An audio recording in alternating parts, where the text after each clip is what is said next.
So I want you to imagine a perfect winter morning, not a cloud in the sky. The temperature was heading straight to 80 degrees. My wife Donna and I were in the coastal town of Puerto Vallarta, Mexico, enjoying breakfast on the beach when a call interrupted our conversation. It was Gary, our broker, the one that we had hired to sell one of our prized properties. This house was a modern stunner. It had a huge view of the Pacific. It was designed by one of Mexico's most famous architects. And Gary's job was, of course, to sell it for us. He said, "Mark, I have an offer on your property. They're offering $1.3 million. My reaction to what Gary said was less than pleasant. That property was on the market for $2.4 million, and it was worth every penny. I considered myself a budding expert in real estate investments and now knew more than Gary. And he had interrupted our breakfast with an offer that I found highly offensive. I said, "Gary, tell them their offer's an insult. Tell them I don't need their help to go broke." Well, I ended up eating those words because I came close to doing just that. Prior to investing in real estate, I had never botched a business venture. I had spent my professional career building and growing companies like Direct Buy and Adams Golf that was referred to tonight. Adams Golf's a good example. When I went there, it was $1 million company, and in 3 years we had sales at $90 million. We were the fourth fastest growing company in the United States, and then we went public. With Direct Buy, I bought the franchise for Dallas. So I renamed it, I gave it a new look, I gave it a whole new direction, and that let the franchisor grow in value to the tune of $500 million. He sold the company for $550 million.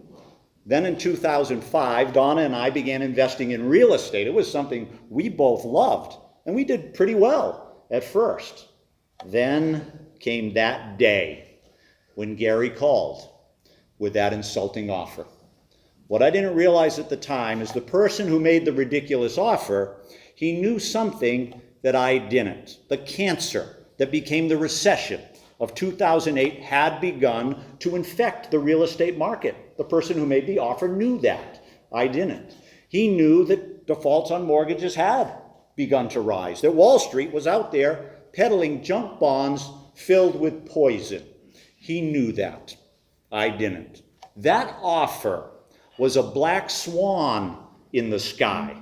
And like all black swans, it was odd, strange, unusual, something you couldn't help but notice, a warning. This is not normal.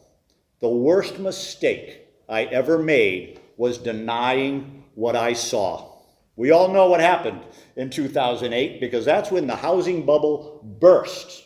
My warning came in 2007. And the price I paid for ignoring that black swan were some difficult years, watching the value of our properties plummet and our net worth get pounded. I'm sure many of you have similar stories of times you too learned a hard lesson. Hard lessons you never have to learn twice. That was mine. When you see a black swan, you pay attention. When you see a black swan, rethink what you're doing. When you see a black swan, be ready to change course. Right now, I see a lot of black swans in the sky. That's why I'm running for Congress. The United States is now running annual deficits of over $1 trillion. Our national debt has grown from $6 trillion to over $22 trillion since 2000, the year our daughter was born. That's an almost fourfold increase in less than 20 years, and we're not even talking about how to fix this. Is there anybody who doesn't think that's a problem? Is there anybody who wonders, what kind of a country are we going to leave to our children and grandchildren? There was a time when we Republicans were the party of fiscal discipline, the party of balanced budgets, the party of balanced budgets, the party having the fiscal restraint. We were literally the adults in the room willing to impose some restraint on our national credit card. What happened to those principles we once professed to be our own? We will soon leave to the next generation a Social Security and Medicare system heading directly toward bankruptcy. Entitlements and interest costs are now eating nearly 70% of our federal budget, making it impossible for us to fully fund our military or to have the money we need for highways, homeland security, veterans, research, and our border patrol. We know how to fix it. It may not be easy, but we know fixing it now will be easier than fixing it later. Why are we, the adults in the room, leaving this colossal mess for our children and grandchildren to clean up after we're gone? Whatever happened to the notion that we would leave to the next generation a country in better shape than the one bestowed to us? I look at our healthcare system, I see another black swan in the sky. Healthcare is now a staggering 18% of our gross domestic product, by far more than any country on earth. That's up, by the way, from 4% when I was young. Americans are, by far, the world's largest consumers of healthcare. Yet, we don't know a single thing about what it costs when we use the service of healthcare.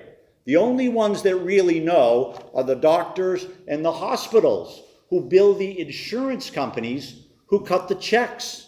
Think about it. We know more about what goes on in North Korea than we know about the cost of our own health care. And we will never fix our healthcare system until there is true pricing transparency in the healthcare marketplace. Once we shed light on who is charging who for what, will the marketplace do what it does best: create competition, which drives prices down and will improve the quality of our care. Now, while I'm talking about healthcare and being in the dark, we do know this: prescription drugs are now over half our healthcare bill. And I do applaud the invention of miracle drugs that have helped extend the lives of millions around the globe. But there are some bad actors, very bad actors in the pharmaceutical industry. These bad actors have helped fuel the opioid epidemic that killed 70,000 of our fellow Americans last year. That's a fourfold increase from just 10 years ago. I'm going to say it right here, right now, because it needs to be said. The opioid epidemic is destroying us from within. It's destroying families. It's forcing our courts to separate addicted children from their parents and addicted parents from their children. The makers and distributors of these opioids, they know exactly what they're doing. With every new addict they create, it's a profit center until the patient dies. They have knowingly created millions upon millions of addicts who are now prisoners to a bottle of OxyContin. When small-time drug dealers get caught, we throw them in jail, and rightfully so. When the CEOs of the drug cartel get caught, they pay a fine. It's a business expense, and they go right on to sell more. The fastest way to send a message to these bad actors is to throw a few in jail and then throw away the key. If you look closely, you too will see other black swans in the sky. The rise of China. Our young people, now saddled with over $1.5 trillion in student debt, big tech censorship of conservative voices, and a headlong push by some towards socialism, which we all know does not work, and it never will. There's one more black swan I must mention tonight. It's what's going on our border. This is now front and center in our national discourse, and rightfully so. Let me be clear. No sovereign nation can remain sovereign absent secure borders. And the country that cannot control its borders cannot control its destiny. Now, we would all agree immigration has helped fuel our economic engine and has helped make us a vibrant, prosperous country. But we, and we alone, should decide who comes in and who does not. Absent secure borders, we can't enforce the immigration laws we pass. So what's the point of passing immigration reform if we can't enforce it? I see this, Black Swan, and so do you. Our country is changing right in front of our eyes. Throughout our history, we have always welcomed our invited guests to join in the community that is America. But it's not okay when those who have not been invited feel entitled to just come in our back door and take a seat at our dinner table. I stand with those who say we must first secure our southern border. I stand with those who say we must enforce our visa laws because half the undocumented immigrants arrive here on an airplane. I stand with those who say we have the right, and I would say it's an obligation, to be able to enforce our immigration policy. Once we've done those things, we can sit down and discuss who can be a guest worker and who could and should be put on a path to citizenship. The irony of what I've said tonight is that there are many in Washington that have already seen these black swans, and they know full well the price our children and grandchildren will pay if we fail to act. They have chosen to deny what they see. I've been there. I know where that leads. We simply cannot. There's a word we often hear in politics. It's called leadership. To me, leadership is more than talking about a problem. To me, leadership is doing something about a problem. To me, leadership is more than coming up with some clever campaign slogan to get your head to nod. To me, leadership is having the courage to say no to special interests when their interests are not in the best interests of our nation. It's time for leadership. It's time we roll up our sleeves. It's time we tackle the tough problems so that we can deliver the true promise of America to our next generation, to preserve and protect the greatest and longest living representative democracy that has ever been, to keep our beacon of freedom shining brightly for all the world to see.